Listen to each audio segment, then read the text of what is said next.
Abra sua Bíblia em Romanos capítulo 6, verso 23. E eu quero ser bem rápido aqui porque estamos ansiosos para participarmos da Santa Ceia do Senhor. Romanos capítulo 6, verso 23. Todos encontraram? Diz assim: pois o salário do pecado é a morte, mas o dom gratuito de Deus é a vida eterna em Cristo Jesus, nosso Senhor. Amém. Todos nós sabemos que a morte veio por causa do pecado. Deus havia falado lá no jardim do Éden a respeito deste assunto. E por causa da queda, por causa do pecado, então o homem passou a morrer. As comemorações de aniversário são feitas por causa da morte, porque as pessoas começam a contar os anos de existência. Eu tenho certeza que quando Adão e Eva saíram do jardim do Éden, Adão fez um risco, quem sabe numa rocha ou na parede de uma pedra. Ele fez um risco, no outro dia fez outro, e no outro fez outro. E quem sabe a Eva vai e pergunta: Adão, o que você está fazendo? E ele: Deus não falou que nós vamos morrer? Eu estou contando os dias. Então começaram a contar os dias de existência a partir desta realidade. A queda, o pecado levou o homem a morrer. Então nós entendemos, irmãos, que este é o salário, que é o pecado. O pecado gera a morte. Mas na contrapartida, nós encontramos ali que o dom gratuito de Deus é a vida eterna através de Jesus Cristo. Então Deus vem e traz uma solução para esse problema. Deus é aquele que sempre tem uma solução. Deus nunca nos deixa desamparado. Deus sempre traz uma resposta. Basta nós nos humilharmos, basta nós aceitarmos as condições que Ele propõe para nós. Nós encontramos na Bíblia muitos homens, muitas pessoas que até por nós hoje são desprezadas. Quem não encontrou alguém falando a respeito de Tomé? Tomé até hoje é apelidado de o homem sem fé. Inclusive nesse meu livro eu entro em defesa de Tomé, mostrando que ele tinha fé, apesar que no início estava relutando, mas ele tinha os seus motivos. Eu entro também em defesa de Caim, quando Caim pecou. E nós nos lembramos sempre de Caim como um assassino, como um homem que fez o mal. Inclusive a própria Bíblia diz, você vai ler no livro de Hebreus, você vai ler nas cartas paulinas, você vai encontrar a Bíblia dizendo a respeito de Caim: não seja como Caim, que era do maligno. Mas nessas expressões sobre o Caim, todas elas, pelo menos 3 eu encontrei, todas elas referem-se ao passado de Caim, e não à vida que ele viveu dali para frente, mas sim referindo ao passado dele. Porque Deus também não põe a mão em cima do nosso passado, como quem esquece do que nós praticamos ou fizemos. Ele sempre aponta e mostra: eu dei vitória, mas era pecador. Eu solucionei o problema, mas estava sem solução. Eu resolvi a questão da salvação da alma, mas o homem estava condenado à morte. Isso Deus não esconde de ninguém. Inclusive isso é a maneira, é a forma de nós entrarmos no céu e ver Deus sendo adorado, sendo glorificado. É justamente por isso, porque nós entraremos lá, não pelos nossos méritos, mas sim pelos méritos de Jesus Cristo. Aí entra em defesa de Caim, porque quando Caim matou seu irmão, a Bíblia é bem clara, lá em Gênesis 4:12, que Deus amaldiçoa Caim. E 2 maldições que parece que Deus pegou pesado com Caim. Porque Deus chega para Caim e diz assim: olha, meu filho, tudo que você plantar, a terra não vai mais produzir. Então era a profissão dele, era o que ele sabia fazer. era lavrador de terra.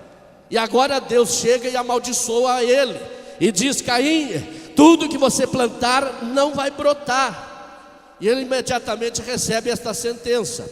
A segunda sentença é a sentença de morte, porque a Bíblia diz que Deus fala e diz: tu serás errante pelos caminhos, e todo homem que te encontrar te matará.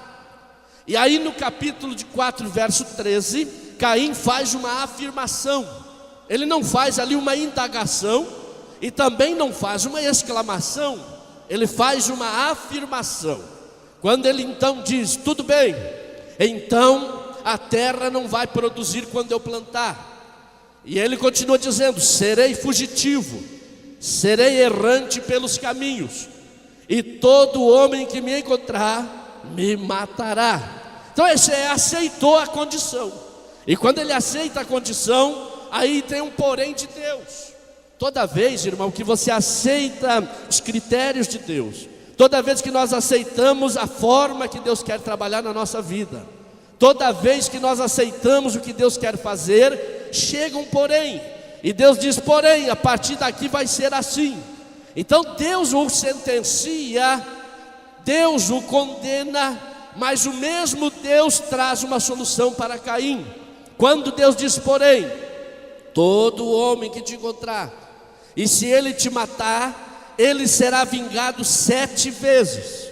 Então qual era o louco, qual era o doido que ia colocar a mão em Caim?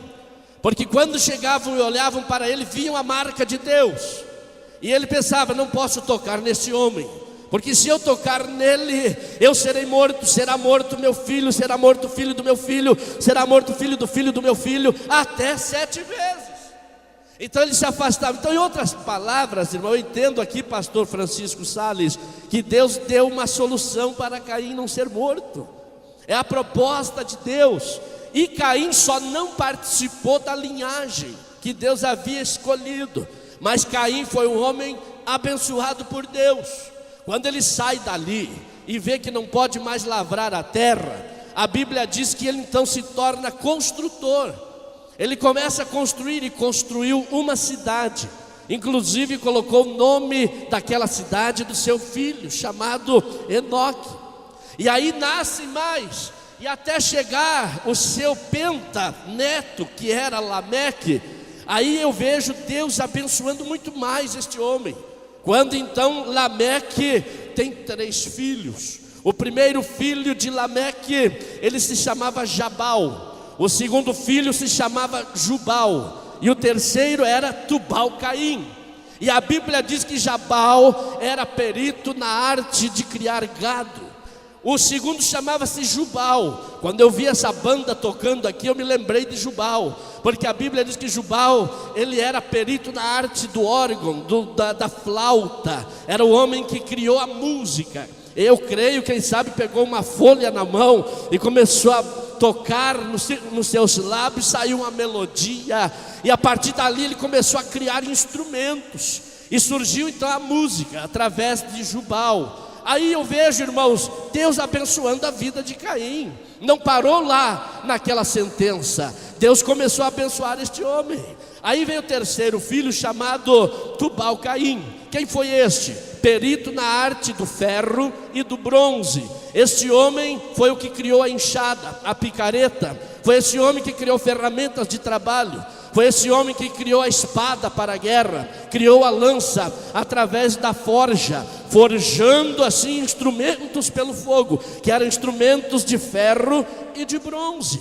E isso se alastrou e cresceu, e esta família prosperou. Então, meus amados, eu venho aqui para te dizer que nem tudo está perdido, nem tudo está terminado. Mesmo sentenciado por Deus, se você aceitar a situação, Deus reverte o quadro. Deus entra com a providência para te abençoar e prosperar a sua vida. Será que você pode dar um glória a Jesus por isso? Então este homem foi próspero e Deus o abençoou. Glória a Deus, aleluia. Deus o abençoou soberanamente. Por quê? Porque este homem aceitou a condição.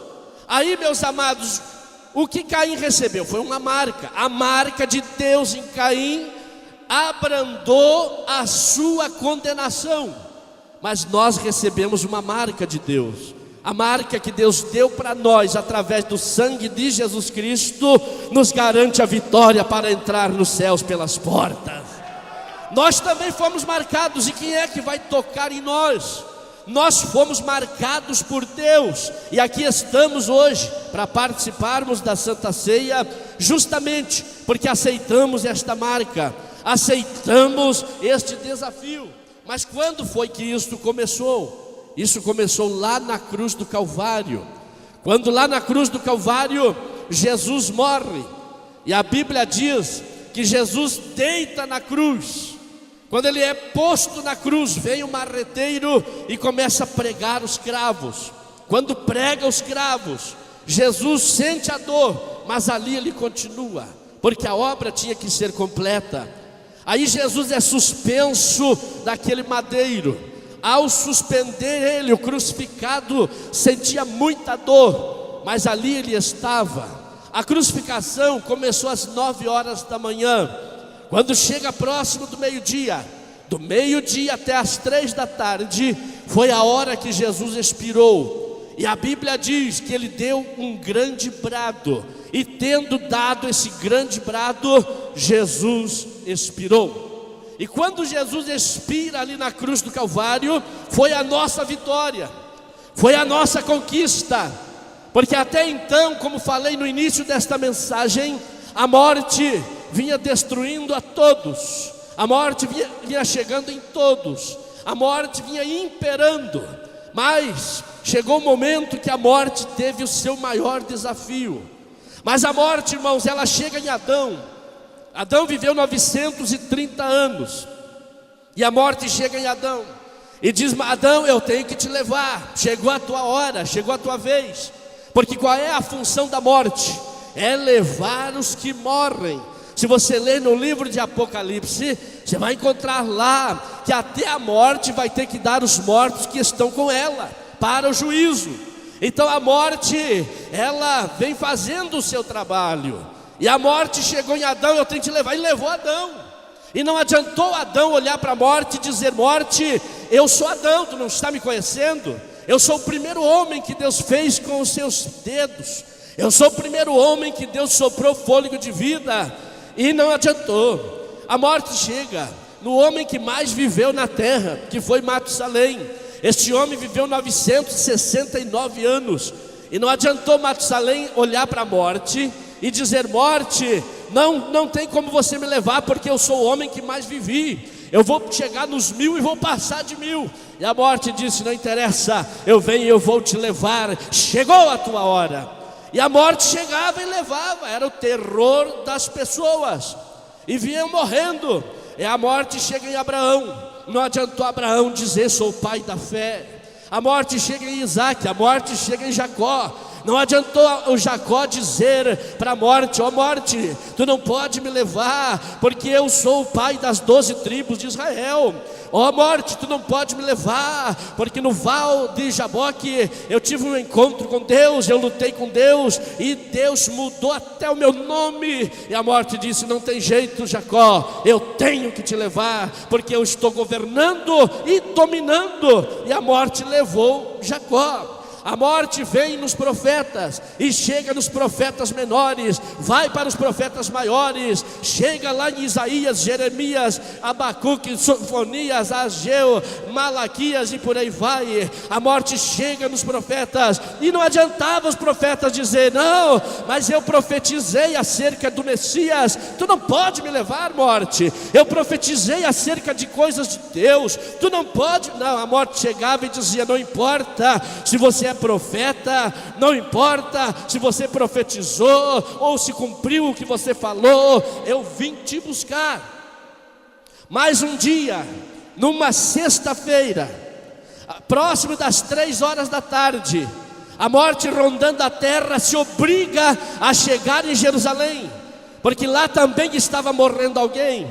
Mas a morte vai chegando em Jerusalém e vai em direção ao Calvário. E quando chega em direção ao Calvário, a morte, penso eu, que ela já vai vendo que não havia páreo para ela.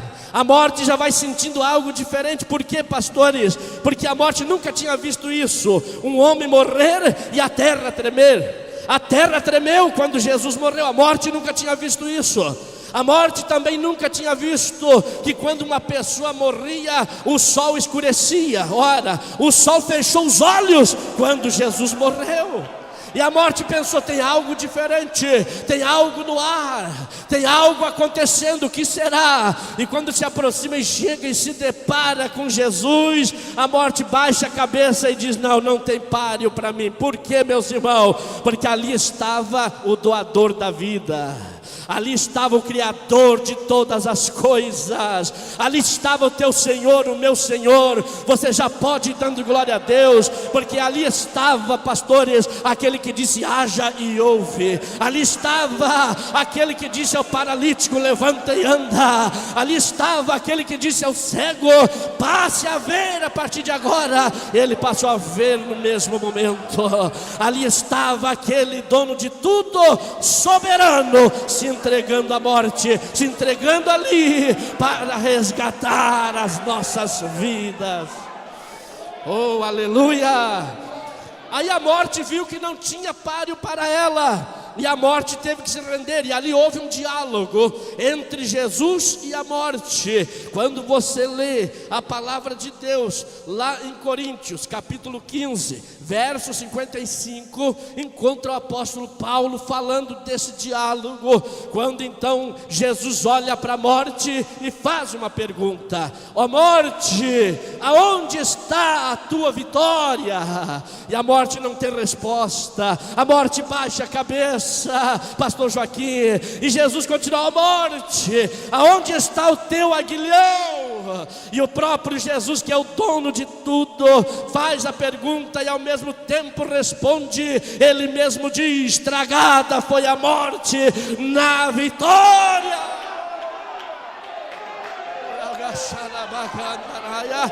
Tragada foi a morte na vitória.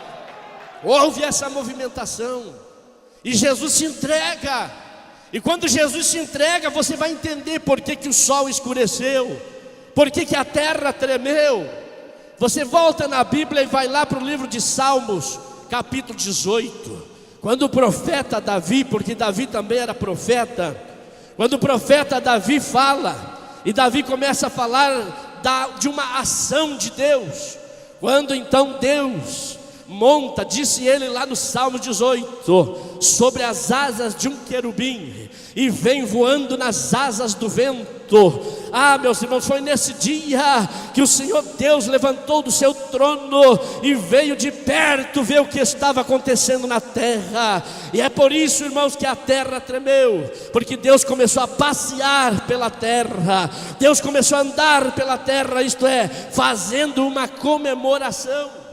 O céu inteiro em festa. Por quê? Porque Jesus venceu. Jesus chegou até lá. Embora ele disse: passa de mim o cálice, mas não faça-se a minha, mas sim a tua vontade. E Jesus vence, e o céu inteiro agora está em festa, comemorando, porque esta é uma característica de Deus. Todo ser que tem vida comemora, até os animais comemoram.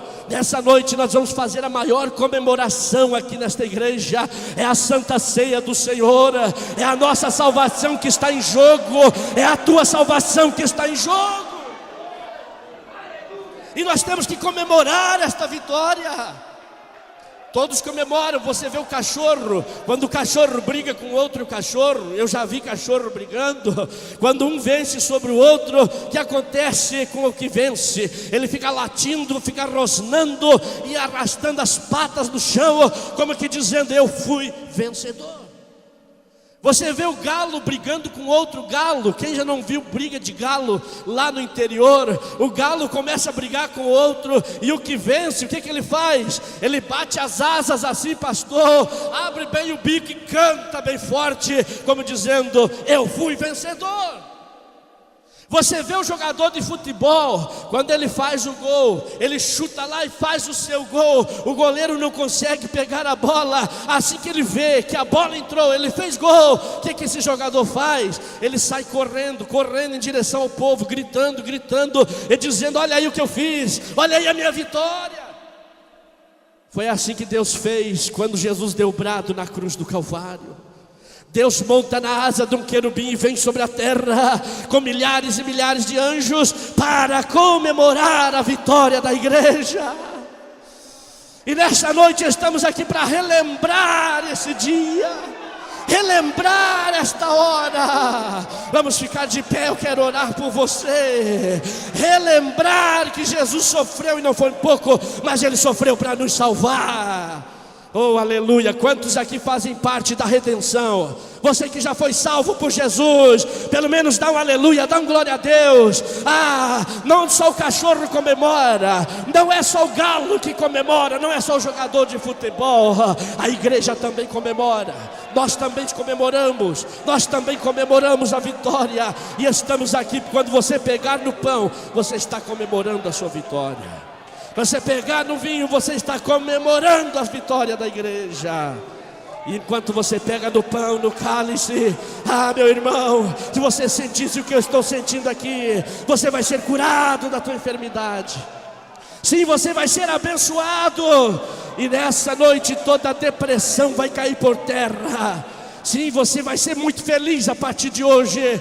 Você que está em depressão, você que está sofrendo, saiba que Jesus passou a maior depressão, mas Ele venceu, e Ele está aqui essa noite. Levante a mão para o céu, eu vou rápido fazer uma oração por ti. Aí os músicos podem cantar um louvor referente ao assunto, se quiserem. Fecha teus olhos. Senhor meu Deus, Senhor meu Deus, Pai, aqui está a tua igreja. Abre a tua boca, irmão, ore comigo. Aqui está a tua igreja. Ó Deus, a palavra já foi lida referente a examinar-se a si mesmo. Examine-se a si mesmo, irmão. E participe agora. Deus abençoa o teu servo, abençoa a tua serva, que ao participar seja curado, seja abençoado, em nome de Jesus.